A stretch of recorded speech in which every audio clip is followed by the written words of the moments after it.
Prazer estar com vocês, ainda aqui à distância. É uma pena não estar aí com vocês. Por 2 semanas a gente não teve a oportunidade de estar junto, mas eu trago aqui um conteúdo que eu acho que pode ser bastante interessante para todos. Eu vou compartilhar aqui, vamos ver se vocês estão agora enxergando com a tela inteira, acredito que sim. Agora eu perco um pouco o visual de vocês. Qualquer coisa, alguém me dá um sinal aí. Então, vou primeiro contar rapidamente para vocês quem é a Globoscan, muito brevemente, porque a gente está aí agora um pouco pressionado pelo tempo, né? A Globoscan é uma consultoria internacional com 35 anos, nasceu em Toronto, no Canadá, onde eu me encontro nesse momento, e tem outros 9 escritórios, né? São ao todo 9 escritórios no mundo, e eu lidero o escritório de São Paulo. A gente atua muito, é uma organização que tem muito propósito, ela quer co-criar um futuro sustentável e equitativo, a gente atua muito com grandes empresas, né? E o nosso foco é ajudar as empresas a tomarem as melhores decisões no campo da sustentabilidade, sempre ouvindo bastante os stakeholders, ouvindo os públicos externos, ouvindo a sociedade, entendendo as tendências para poder colocar isso a serviço da decisão das empresas. Nós somos uma empresa B certificada, já desde 2017, e temos aí uma atuação super técnica no campo da pesquisa, fazemos parte aí de uma associação global bem reconhecida. Vamos rapidamente olhar um pouco o contexto, e aí do contexto eu vou entrando nas empresas, e nas empresas eu vou procurando ressaltar a questão ESG. Então, esse é o caminho que a gente vai percorrer aí nos próximos, digamos, 30 minutos. A gente vive um momento histórico, né, muito agitado, digamos, né, de uma grande transformação em vários aspectos da vida, né? Há muita complexidade, cada vez mais complexidade em tudo, um tanto de incerteza que não é uma coisa boa para nós como indivíduos, nós não sabemos, né, conviver tanto com incerteza, né? Então, a gente vive esse momento, seja na nossa vida privada, seja na nossa vida profissional, e as organizações como um todo precisam cada vez mais aprender a ouvir, né, e tirar proveito dessa escuta, precisam desenvolver novas formas de ver, interpretar e criar soluções para o mundo, né? E a gente procura se inserir nesse contexto. A gente trago aqui 5 highlights, grandes provocações, assim, de onde que a gente acha que são grandes tendências, né? A gente está em meio a uma grande mudança social, né? Em vários aspectos do comportamento, né, da nossa vida em sociedade, e essa mudança é uma mudança que provoca também reações. A gente consegue entender que a mudança ela não é linear, contínua, suave, ela tem avanços e retrocessos, ela tem barreiras, mas ela segue o curso. A mudança social, sob um certo aspecto, é inevitável. Você pode retardar um pouco, mas ela acontece em geral, né? E essa mudança social acontece não no campo, nos vários campos, mas muito no campo dos comportamentos individuais. Essa é uma foto da Praça Independência, e como em vários outros lugares do mundo, o tema, né, da diversidade tem ganho cada vez mais espaço, e da inclusão, né? Agora, a inclusão não só pela diversidade, a inclusão também, a inclusão socioeconômica é algo que a gente ainda vai viver muito intensamente. A gente está numa era de mudança de liderança em sustentabilidade, novas lideranças, né?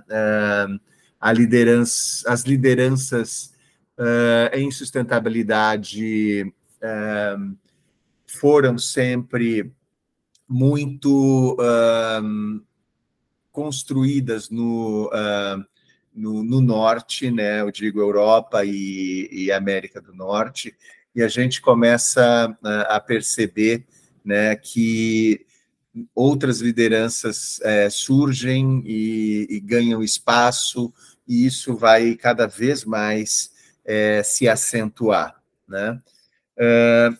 No nosso ambiente das empresas, uma coisa que a gente percebe é que existe uma tendência muito grande a entender ESG como uma necessidade de cumprimento de regras e legislação.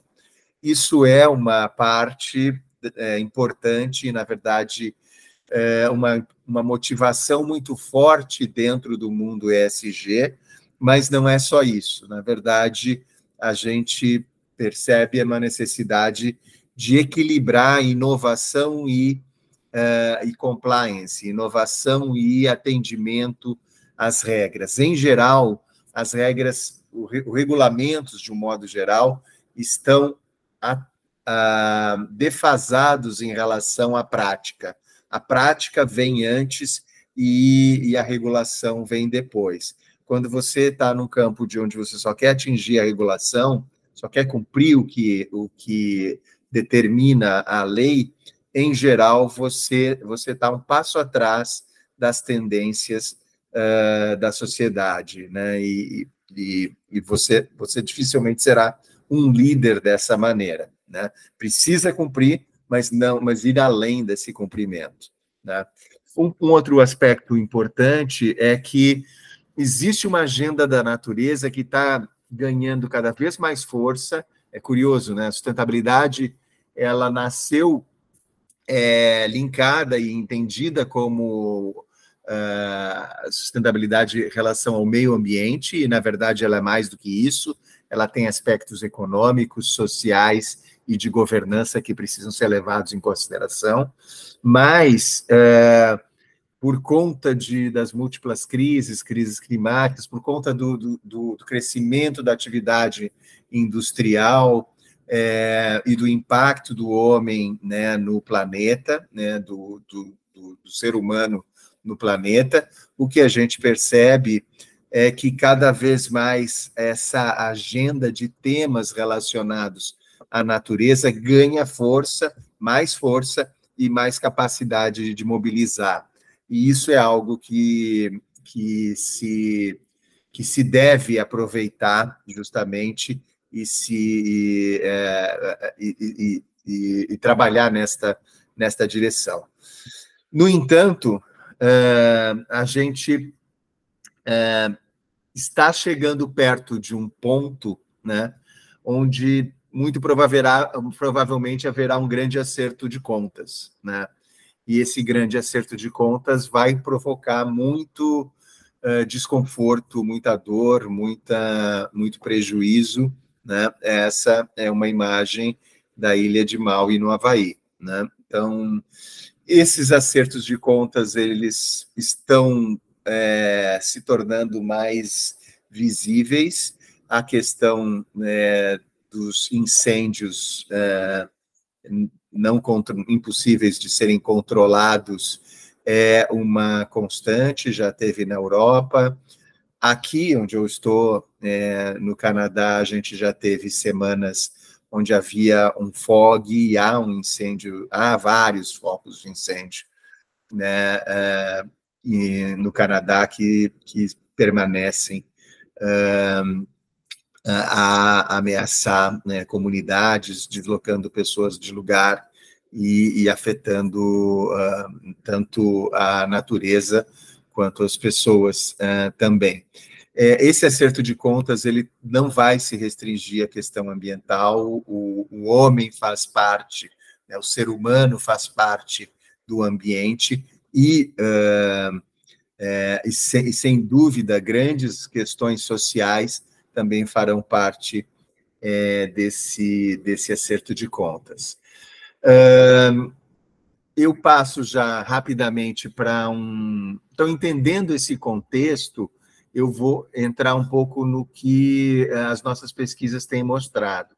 Esta pesquisa, em especial, é uma pesquisa feita com especialistas em sustentabilidade, foi concluída agora, recentemente, no meio do ano, né, foi lançada em junho, e essa pesquisa a gente ouviu 500 especialistas de sustentabilidade no mundo todo, inclusive a América Latina, bem representada ali com 12%, né? Profissionais bastante experientes, 3/4 com mais de 10 anos de experiência em sustentabilidade e ligados a vários setores de academia, área de serviços, empresas, ONGs, governo, etc.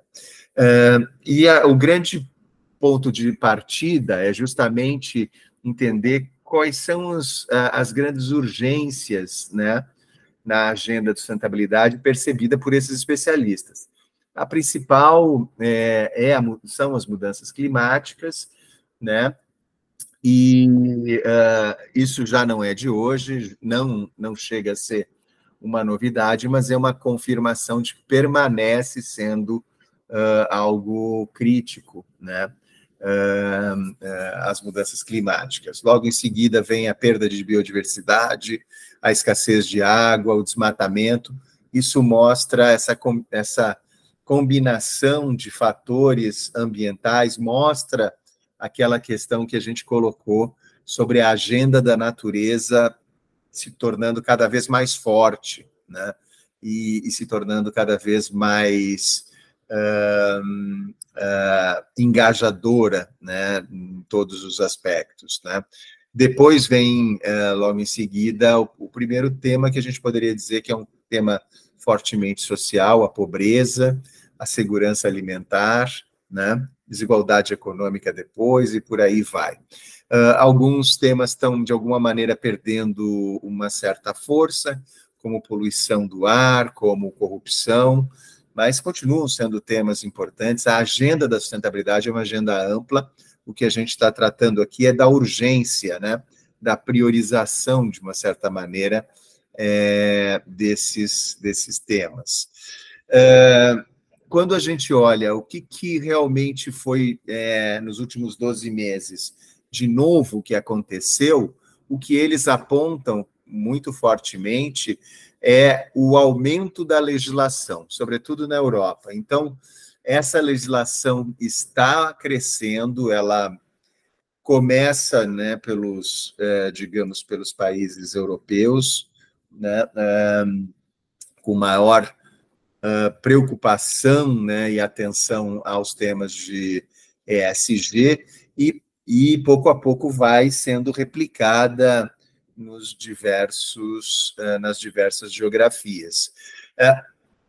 É claro, aqui não vou me estender, mas a legislação ela tem em si uma necessidade de dar resposta àquelas urgências, mas ela também está dentro do jogo geopolítico econômico, né?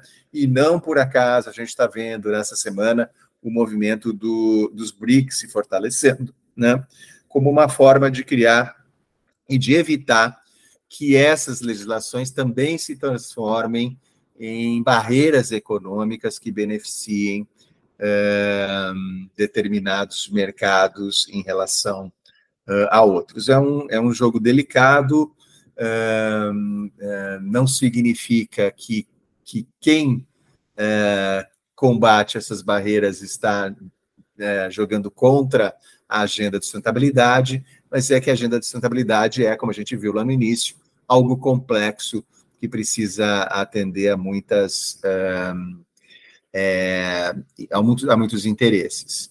Aqui os especialistas comentam um pouco algumas legislações novas que estão sendo colocadas em prática, inclusive no próprio Brasil. Acredito que com este governo, a legislação ambiental vai voltar a ganhar impulso e se fortalecer, né? Mas há também outros aspectos importantes, como o avanço dos padrões de divulgação em sustentabilidade, ou seja, as formas de se comunicar o impacto das empresas também está se arregimentando e ganhando mais consistência, bem como agora a evolução do marco regulatório de biodiversidade ou da grande agenda de biodiversidade que evoluiu a partir da COP15 no ano passado. Dentro desse contexto, a gente vai chegando nas empresas. Bom, mas enfim, então, o que as empresas que se destacam, que são líderes, digamos assim, em ESG, estão fazendo, e quem são elas, né? Porque elas estão enfrentando esse mundo que a gente acabou de conhecer, né? de descrever, na verdade, né?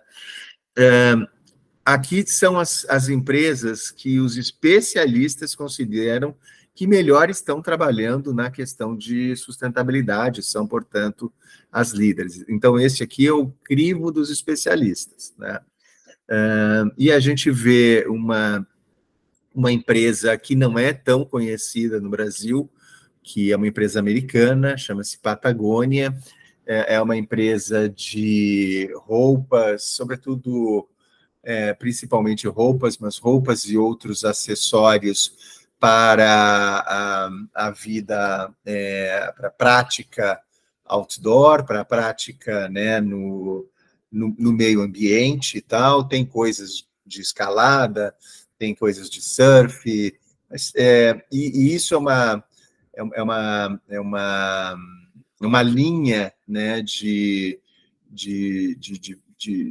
utensílios e roupas muito forte no norte, né, na América do Norte e na Europa, por conta deles terem um verão mais curto e eles aproveitarem muito a vida na natureza durante esse período curto que eles têm de um tempo amigável. Então, a Patagônia é uma empresa de 50 anos, vou detalhar um pouquinho mais ela lá na frente, e é uma empresa de fundador, ainda, né, vivendo a transição do fundador para uma forma muito interessante de perpetuação aí das ideias dele do negócio, e ela gradativamente foi assumindo, e esse ano é o marco dela ultrapassando a Unilever, que foi por década a empresa líder de entendimento dos especialistas em sustentabilidade. Aí depois vem uma outra empresa também ainda não tão conhecida no Brasil, a IKEA, que é uma empresa de móveis e utensílios para o lar, né? Um similar da IKEA no nosso mercado seria uma Tok-Stock, mais ou menos. Ela está presente em muitos países do mundo, e ela tem uma atuação muito pautada pela sustentabilidade, assim como a Natura. A IKEA, neste âmbito global, ultrapassou a Natura. E então, esse aqui é um pouco o movimento que a gente vê. Vocês veem o destaque que tinha Unilever, mas gradativamente foi perdendo a partir dos últimos 5 anos essa percepção de novidade, de impulso, de energia que a Unilever possuía, né?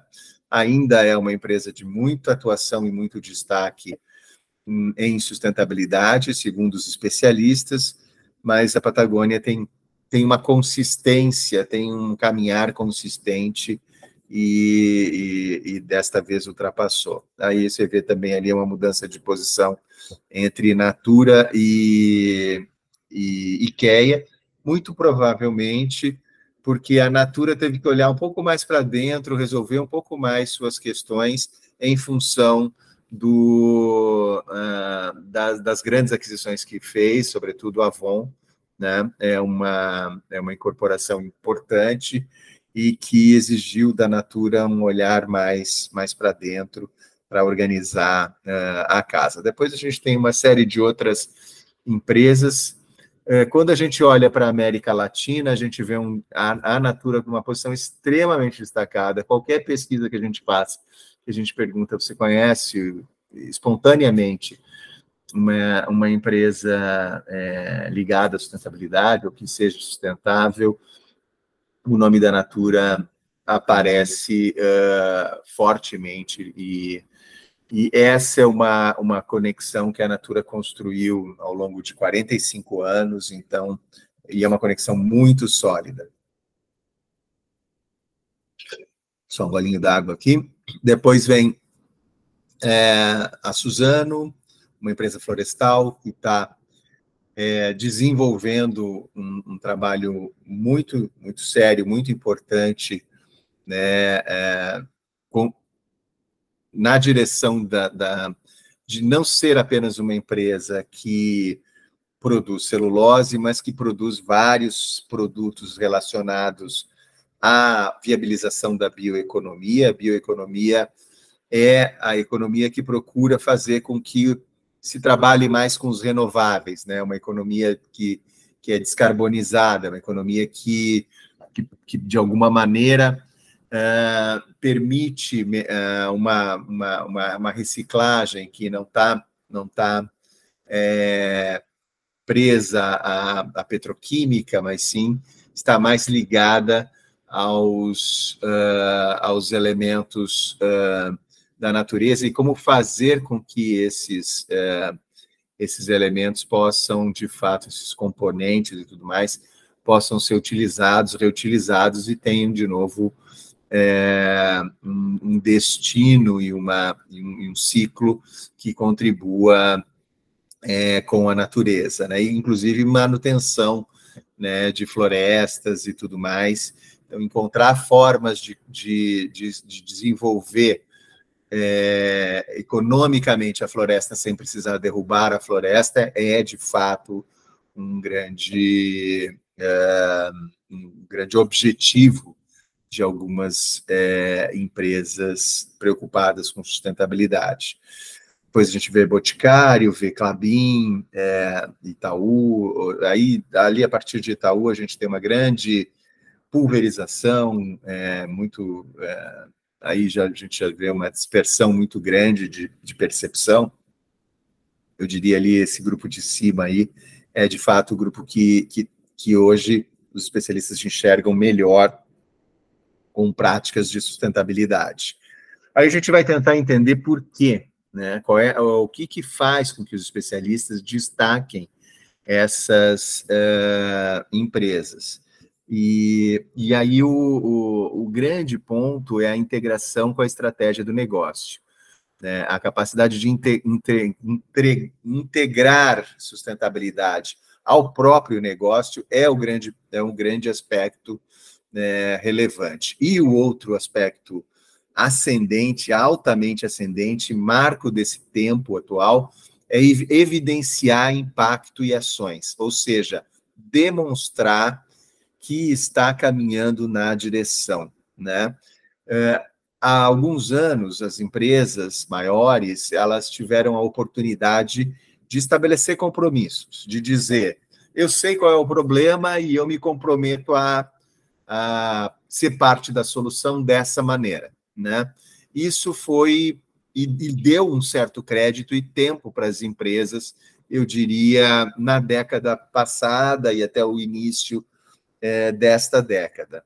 Agora, o que a gente está vendo é uma cobrança por, ok, agora promessa já não causa efeito. O que a gente quer é ver o que você está fazendo, como que você está avançando na direção do cumprimento daqueles compromissos, daquelas promessas. Então, me mostre evidências de que você está com ações, impacto, métricas, e que você está avançando, e que você tem metas ambiciosas, e que para isso você precisa inovar e atuar na direção de um propósito, ter valores e tudo mais. Essas coisas todas são combinadas, não quer dizer que você tenha, em geral, quem tem um tanto de tudo isso, né? Mas onde os especialistas põem mais ênfase em ter uma estratégia integrada da sustentabilidade com o negócio e que mostre que está caminhando e gerando avanços nas ações e, eventualmente, no impacto que a empresa está fazendo na direção de alcançar as metas que deveriam ser ambiciosas. Então, esse é o cenário das empresas, né? Ou seja, olhamos o mundo e vimos como que as empresas de sucesso estão se posicionando nesse mundo. A onda ESG, que virou, né, uma sigla, né, que significa ambiente, meio ambiente, social e governança, né, em inglês, environment, né, o E, mas pode ser ASG, tem gente que usa ASG, mas ESG virou o acrônimo do momento, né? Mas não é uma novidade. Este movimento, esta construção desta ideia de olhar as empresas por este filtro ESG já tem mais de 50 anos. Começou lá atrás, nos anos 70, 80, quando um grupo, né, uma coalizão de ONGs e organizações que queriam desenvolver, né, economias ambientalmente responsáveis, né, criou e desenvolveu o conceito do investimento socialmente responsável. Isso já vem lá de trás, né? Depois, já no início deste século, veio o GRI, né, que é o Global Reporting Initiative, que era a iniciativa para mostrar, para que as empresas relatassem aquilo que elas estavam fazendo no campo, e não o campo econômico tradicional, que o relatório anual já fazia há muito tempo. O GRI organizou as coisas nesse contexto muito parecido com o ESG. Tinha lá governança social e ambiental, com seus indicadores e tudo mais. O econômico era bem pequenininho, só elementos que normalmente não estavam num relatório anual tradicional, que eles incluíam, né? E dessa forma, o GRI explicitou aquilo que lá atrás já se falava do ponto de vista de ESG. Depois veio o Pacto Global da ONU, que também colocou ESG pela primeira vez como uma terminologia dentro dos seus princípios para investimento responsável, e por aí veio, e até hoje e agora, ESG é a sigla do momento, né?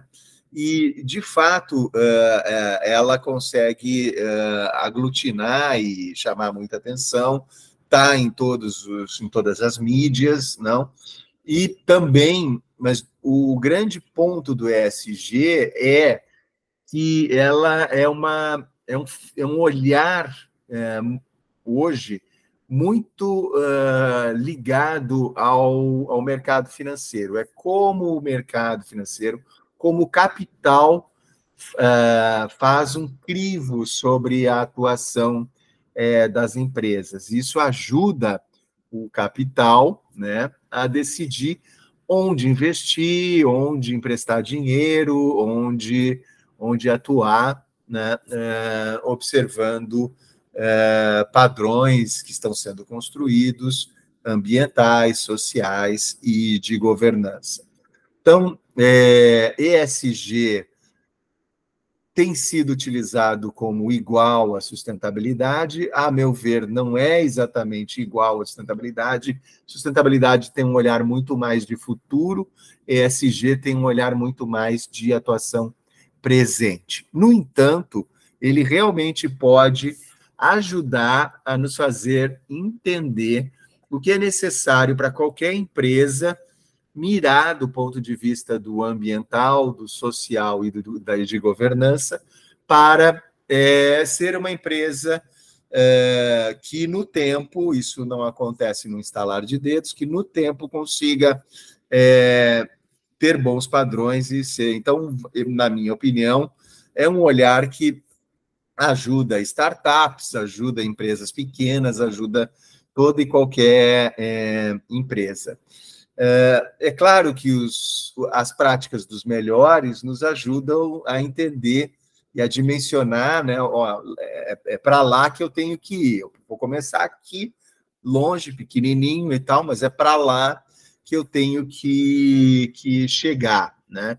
Então, eu vou dar uma olhada aqui, a gente vai dar uma olhada nos cases das 4 primeiras, né, que são bastante mais destacadas em relação ao resto das empresas consideradas mais sustentáveis pelos especialistas, e aí a gente começa a ter uma noção sobre o que, de fato, ESG aponta e o que merece destaque em ESG, né?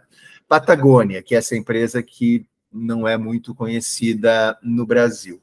Uma das coisas mais importantes da Patagônia é que ela é uma empresa ainda muito influenciada pelo seu fundador, está completando 50 anos, e ele, o G é a parte muito interessante, mais recente, ele fez uma transição que não foi do tipo, vou vender e vou deixar minha família resolvida gerações por gerações, porque eu vendo e ponho $1 bilhão no bolso e fim de papo, um abraço.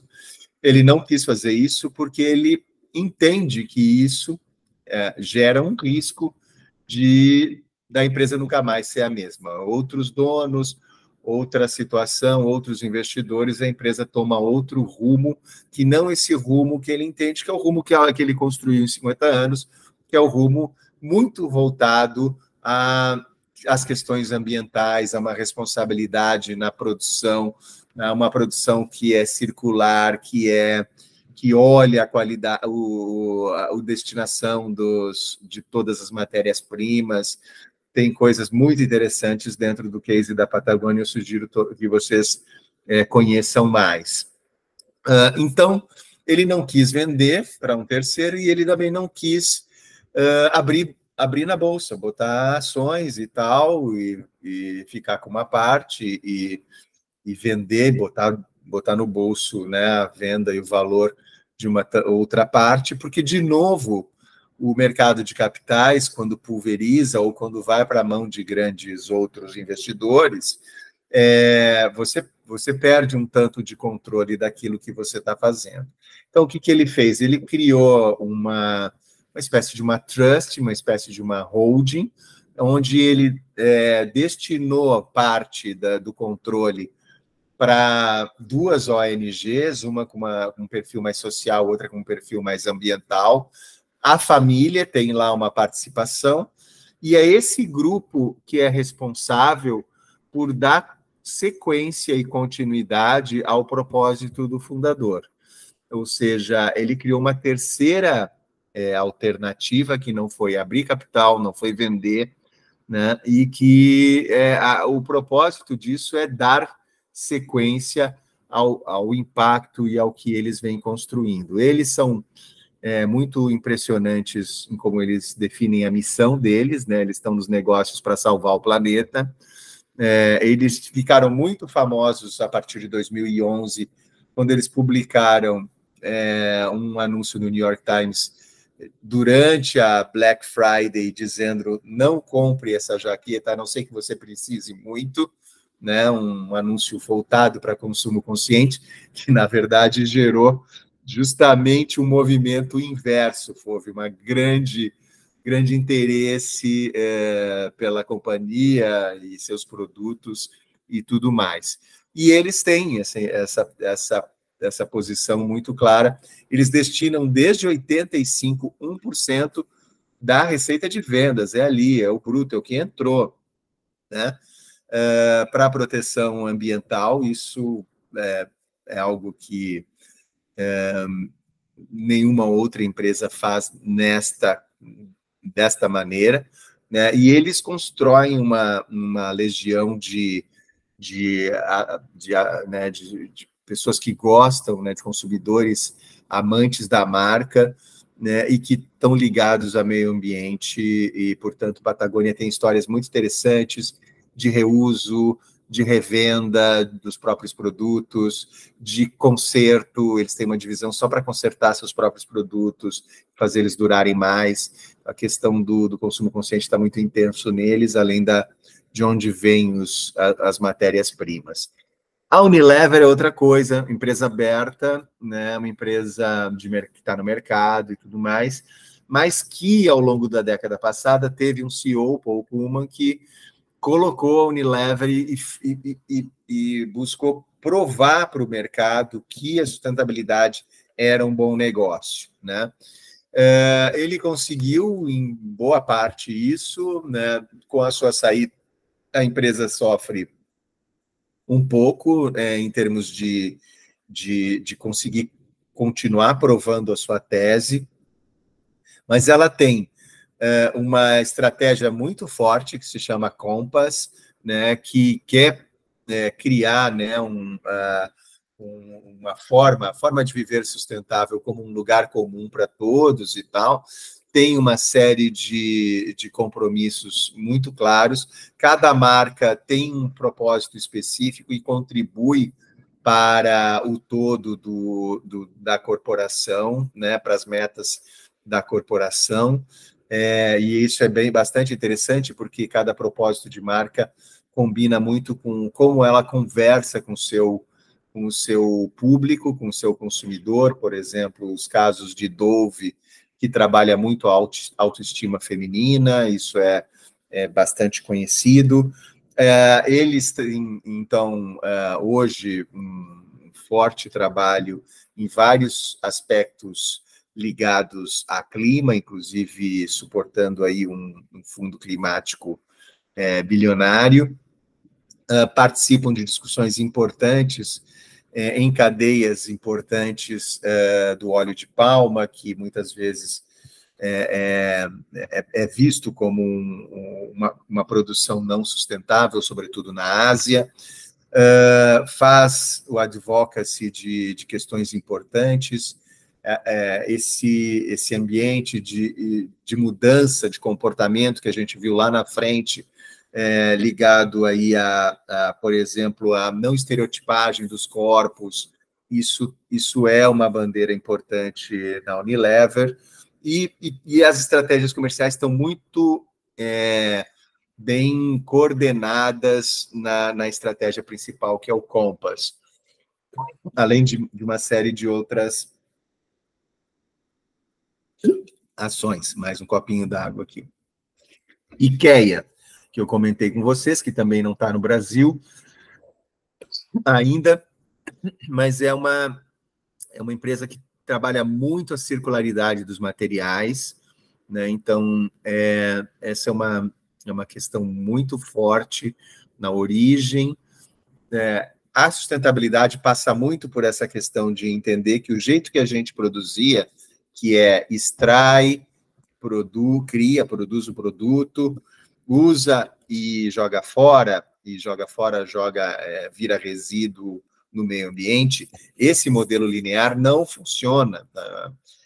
A produção cresceu de tal maneira, o consumo cresceu de tal maneira que não há planeta nem para gerar matéria-prima, nem para armazenar todo o resíduo que a gente está criando. Então, a produção circular, o modelo circular que olha a destinação e o reuso das matérias-primas utilizadas, a volta para o ciclo produtivo, é fundamentalmente uma necessidade, né, de evolução de toda a atividade industrial, e eu realmente torço que hubs de inovação como a BH Tech possa gerar soluções cada vez mais no campo da circularidade, da produção de um modo geral, né?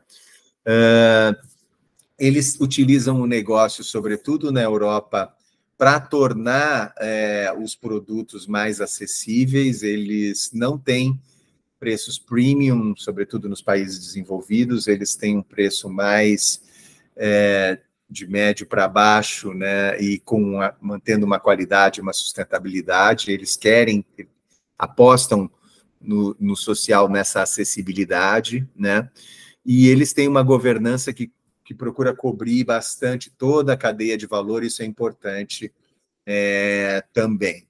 Quando a gente olha para a Natura, que muitos de nós conhece bem, acho que alguns dos grandes pontos aqui, porque dá para falar muito sobre a Natura, é que ela está muito focada, o principal elemento da produção da Natura são os ativos da biodiversidade, né? São o açaí, brioca, castanha, e tantos outros ativos que ela utiliza para os produtos.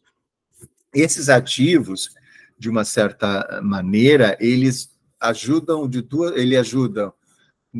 em manter economicamente viável a floresta em pé, ou seja, você não precisa derrubar a floresta para gerar economia e dinheiro, inclusive para as comunidades que trabalham lá. E, ao mesmo tempo, né, justamente gera recurso, gera distribuição de renda para as comunidades.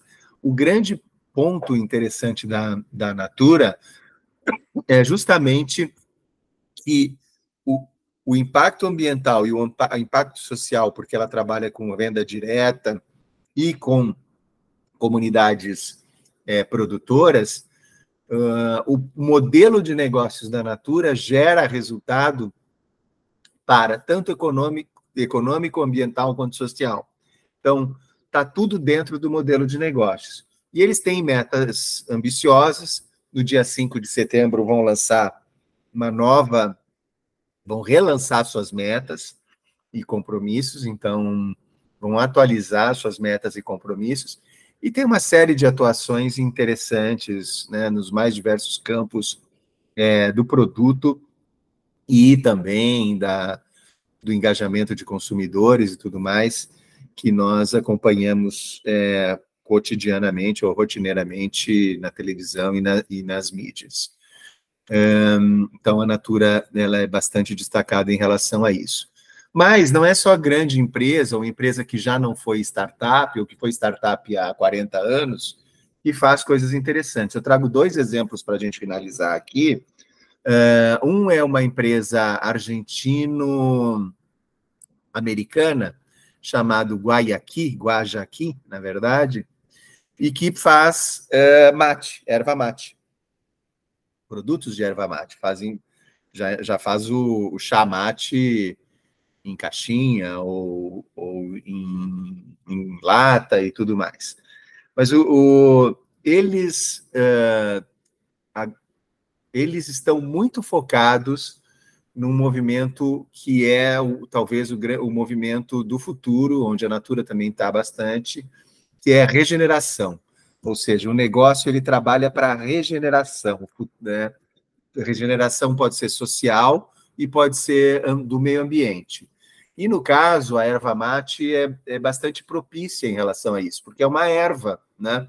E ela pode ser cultivada em meio à floresta ou em meio em áreas degradadas que estão sendo recuperadas.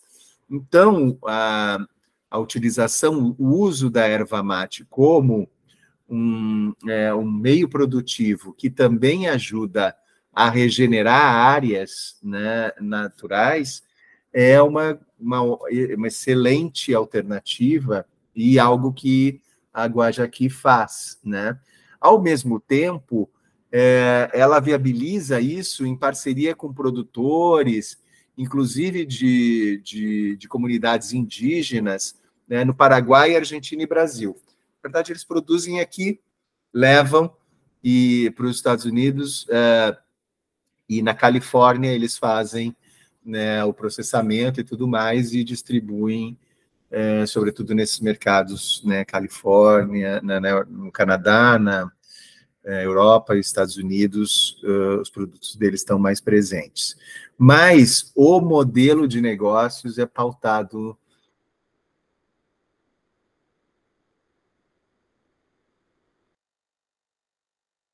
comunidades e fornecer alternativa para produtores aqui da América do Sul. Então, eles são uma das primeiras empresas a se tornar empresa B, que é um movimento também muito importante do ponto de vista de empresas que estão olhando para o impacto que o negócio produz na sociedade. Então, a Guajaqui é uma empresa que agora já tem, né, seus 20, 30 anos, mas é uma empresa que começou com um sonho, com uma ideia interessante, pequena, e que se desenvolveu e ainda com as próprias pernas, sem vender uma parte importante do negócio. Então, a Guajaqui é bastante interessante. Uma outra ainda mais startup ainda, ou ex-startup recente, é uma empresa que não tem 10 anos, que é a Bumera, que agora foi encampada pela Ambipar, que é uma holding de negócios ambientais maior, né? Mas a Bumera, basicamente, é uma empresa que está dentro desse ambiente da circularidade, né? Considerando que muito do que a gente tem hoje de packaging, né, de embalagens, não foi pensado dessa maneira circular, a Bumera começou a crescer, a questão aí de pouco mais de 5 anos, né, perto de 10 anos, justamente trabalhando nesse aspecto, como que eu corrijo isso, como que eu recupero embalagens, né, e trabalho nessa logística reversa que não tinha sido pensada, mas que era necessária. Então, desenvolvo a logística reversa, penso em como transformar e trazer o que seria resíduo, né, essas matérias, para um novo ciclo produtivo. Então, a grande virtude da Bumera está em inovação e está em resolver um problema da circularidade, um problema de uma economia linear que precisa se tornar circular, e ela não nasce assim, né? Eles também trabalham em soluções que já nascem circulares, mas eles também trabalharam muito em soluções que buscavam corrigir o que não era circular. Para fechar, um pequeno resumo do que a gente viu e que a gente pode aprender disso tudo. ESG é uma forma de olhar a performance das empresas, mas também é um bom guia, né, para inicial, para a estruturação da atuação e entender o que o mercado está esperando das empresas sobre sustentabilidade, né? Hoje, o mundo cobra uma evolução no desempenho ESG das empresas, pressiona principalmente as empresas grandes, mas o fato de pressionar empresas grandes não quer dizer que uma empresa pequena não venha a ser afetada, porque isso repercute em toda a cadeia de valor, a partir do cliente, né? Então, toda empresa pequena vai acabar sendo cliente de uma empresa bastante grande, ou diretamente de uma empresa bastante grande. Então, a cadeia toda acaba sendo influenciada por essa pressão, por demonstrar desempenho ESG. O melhor caminho é quando o próprio modelo de negócio já incorpora um olhar para uma solução de uma questão social ou ambiental, né?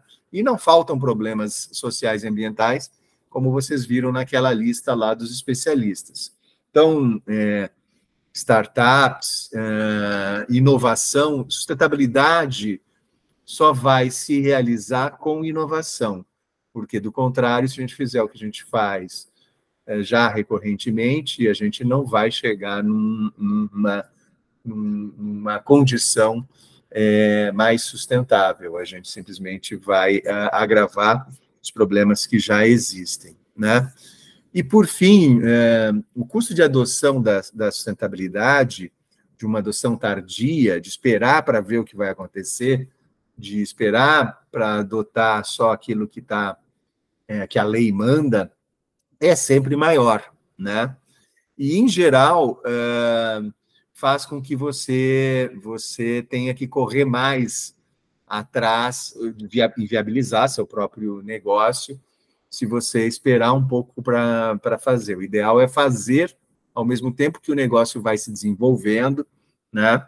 E a legislação vai aumentar. E isso é uma certeza absoluta, mesmo no Brasil, nos próximos 2 a 4 anos, a legislação vai aumentar consideravelmente. Bom, foi um prazer poder apresentar esse material para vocês, essas ideias, e estão aqui meus contatos, eu fico à disposição de vocês.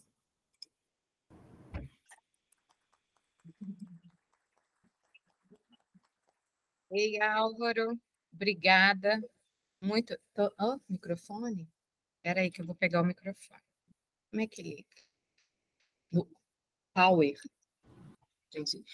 Ei, Álvaro, muito obrigada. Palestra maravilhosa, como sempre. A gente já conhece o Álvaro, troca alguma figurinha com ele há algum tempo, né, Álvaro? Eu vou tentar pôr. Então, vira aqui, Gabriel, para mim, para o pessoal perguntar. A gente estendemos um pouquinho, né? Tivemos um atraso, Álvaro, te peço desculpa. Você pode ficar mais um pouquinho para a gente ver a interação, o pessoal perguntando? Pode? Então. Estava mudo, posso sim, posso sim. Estava mudo, né? Você está vendo? Eu estou na frente? Estou vendo você. Não, estou vendo você, tá ótimo, tudo bem. É porque a gente não está vendo lá. Você para de compartilhar às vezes, que aí todo mundo vê você garantando. Parei. Está ótimo. Está dando para ver? Eu não estou vendo o que você está vendo. Está vendo, né? Ô, gente, vou parar de mostrar para vocês. Vocês querem fazer alguma pergunta depois dessa palestra? Eu tenho, assim, se vocês tiverem primeiro. Alguém? Não? Vou fazer a primeira pergunta, Álvaro, que às vezes o pessoal começa. A gente teve ontem uma palestra da Andréia, eu acho que ficou bastante complementar aí a sua. E a gente tem aqui, né, como você já conhece o parque, já interagiu bastante com a gente, um público aí de startups, de quem está começando. Eu vi que você trouxe na sua fala um pouco disso, mas eu queria que você trouxesse um pouco mais, assim, dando essa perspectiva desses primeiros passos, do que né, uma startup, e quem está vindo principalmente dentro da universidade, de uma perspectiva aí de base tecnológica, como que pode começar o negócio já com essa perspectiva de trazer o ESG e a sustentabilidade para o negócio. Bom, eu sempre faço essa brincadeira, quer dizer, tem uma boa e uma má notícia. A má notícia é que o mundo está cheio de problema, a boa notícia é que o mundo tem um monte de problema para ser resolvido. E nesse sentido, cada problema é uma oportunidade, né? Então, o que eu enxergo é que se a startups, de um modo geral, conseguirem, e os seus fundadores e criadores conseguirem identificar temas, né, questões relevantes, sociais e ambientais, a serem resolvidas e e identificarem que soluções tecnológicas podem se dar para isso, esse já é, primeiro, um ótimo início, né? E, a partir daí, tudo fica um pouco mais fácil, porque se o modelo de negócios, como eu coloquei, já, de alguma maneira, permite que se gere impacto positivo, uma transformação positiva em algum campo ambiental ou social, ou em ambos, né, você já tem, digamos, uma plataforma que precisa só ser desenvolvida seguindo as boas práticas e os bons padrões, né? E aí vão vários elementos, por exemplo, agora se discute mais quando você olha para o campo interno das organizações, as questões de diversidade, as questões hoje de uma remuneração que vai além, né, de uma renda mínima, mas que já olhe, né, uma renda que produza e que gere, né, uma vida digna. Então, são alguns elementos no campo do olhar para dentro, na hora que você está construindo a startup, está pensando ela e está vendo como ela vai funcionar, que você já pode começar a integrar e que estão aí à disposição nesses vários requisitos e frameworks que olham as empresas sobre o foco da sustentabilidade, tanto para olhar para dentro quanto quando se olha para fora. Então, eu diria,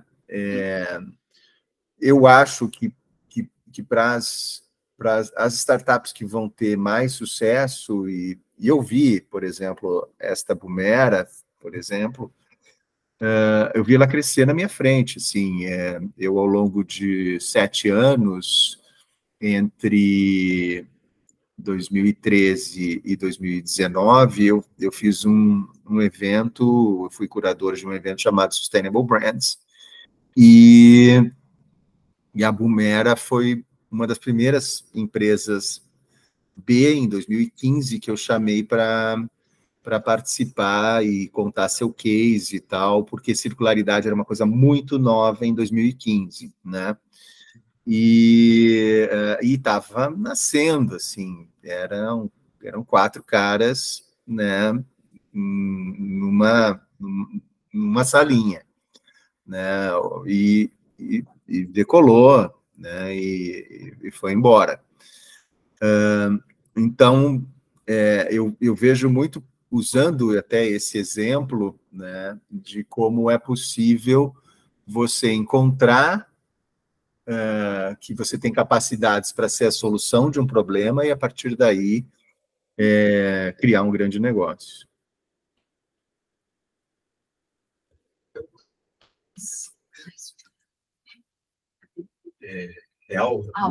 Álvaro, bom dia. Quem está falando aqui é o Yuri. Eu tenho uma pergunta para você, e aí, fazendo uma introdução, né? Muito se fala de ESG, de sustentabilidade corporativa, muitas pessoas seguindo aí os frameworks, os standards, ou seja, tem uma base, né, metodológica para ser utilizada.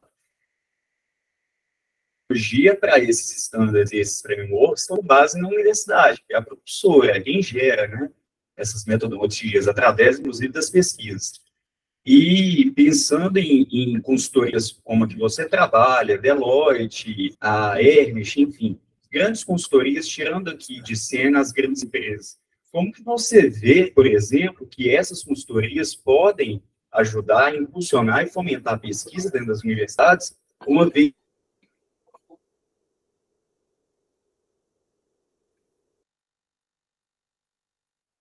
que trabalham em consultoria? Mas como que grandes consultorias como essa conseguem impulsionar e fomentar a pesquisa, até porque, no final, a gente vai usar a metodologia que esses pesquisadores estão desenvolvendo. E, muitas das vezes, a gente já sabe que o poder público deixa isso de lado, que se não houver impulsionamento por grandes empresas, isso não ocorre. E aí, esse pesquisador, ele fica lá sem remuneração, tudo isso que a gente prega de ESG, sustentabilidade, o pesquisador ele fica fora de cena. Eu queria saber, assim, na sua visão, como que você vê uma consultoria no porte que você trabalha pode contribuir, além desses diálogos, como que a gente está fazendo aqui. Claro. Perdão, como é seu nome? Yuri. Yuri, oi, Yuri. Então, Yuri, eu acho... eu não tenho notícia no Brasil desse tipo de parceria, embora até acho que já possa estar ocorrendo. Não sei, talvez até na Fundação do Cabral tenha algum tipo de parceria nesse sentido. Mas,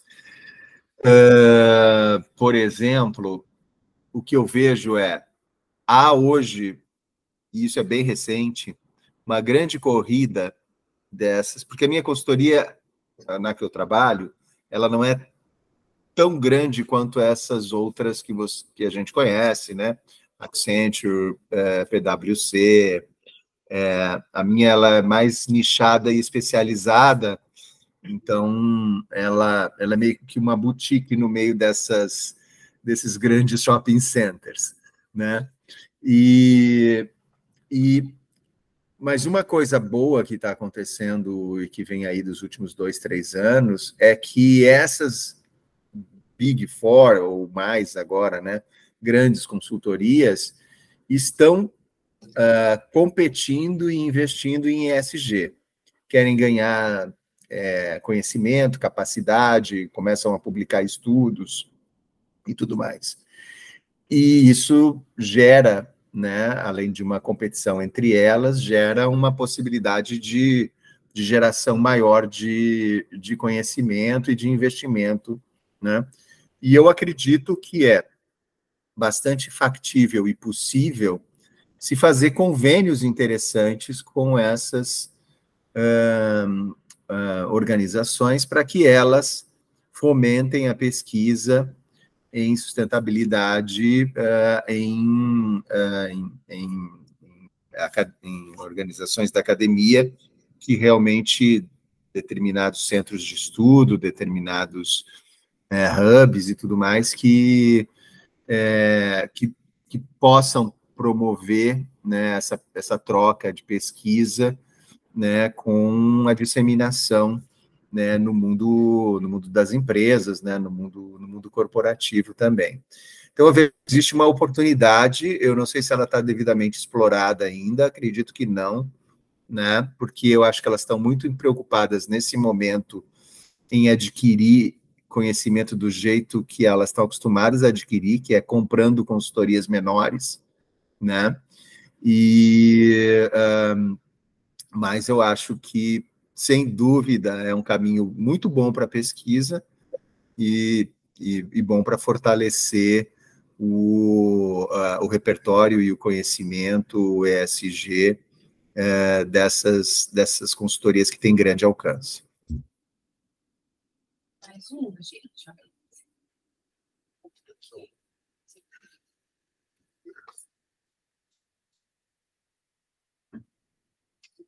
Bom dia.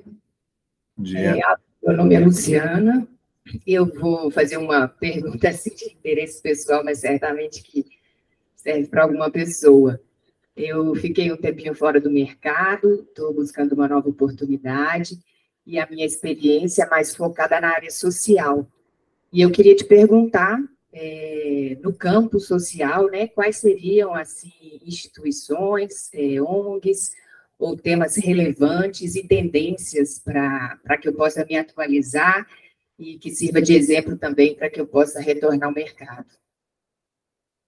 Legal, Luciana. Eu acredito que o campo social, embora hoje haja uma grande aglutinação, né, de preocupação e tudo mais em questões ambientais, novamente, mas eu acho que o campo social ele se tornará a grande questão do futuro próximo, né? Porque a gente, embora esteja tentando resolver uma série de questões, a gente não está, por exemplo, atuando de forma firme e clara na questão da desigualdade, né? A desigualdade é algo que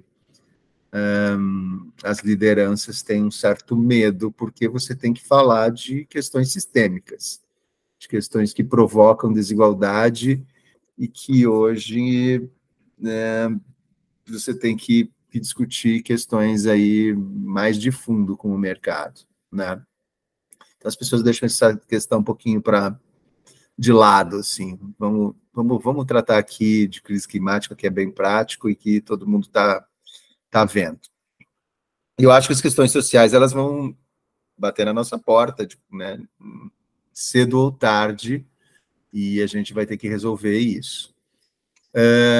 E nesse sentido, eu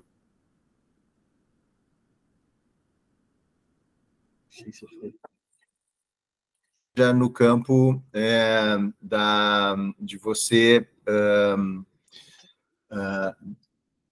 dar escuta para as pessoas, né? Para comunidades, para organizações, para públicos e tudo mais. A escuta, prover escuta, né? Permitir que as pessoas sejam pesquisadas, tenham voz, e essa voz seja levada para quem vai definir uma política pública, ou para construir uma política pública, e etc., ou para quem vai tomar decisão numa empresa, ou para uma ONG que também vai decidir o que fazer, onde investir e tal. Eu acho esse um campo do social que é um campo extremamente promissor, né? Então, se você identificar maneiras, e eu vejo que as faculdades de ciências sociais, que parecem ser, às vezes, né, os patinhos feios aí do mundo acadêmico, né, porque humanas, aquela coisa toda, vão ser cada vez mais, as ciências sociais serão cada vez mais necessárias. Então, eu enxergo que você olhar esse campo, entender como é que você pode desenvolver ou se aproximar de uma organização que faz pesquisa com pessoas em determinados públicos e tudo mais, é um caminho de futuro realmente, para quem quer atuar no campo social. Obrigada, Álvaro. Vamos finalizar por aqui. Te agradeço demais. Pessoal, a gente volta daqui uns 10 minutinhos para a próxima mesa. É a mesa redonda ESG, Olhares e Perspectivas. Álvaro, olha, tudo a ver. Maravilha, Camila. Tenha um ótimo dia a vocês aí. Obrigada, viu? Para você também, Álvaro. Um abraço.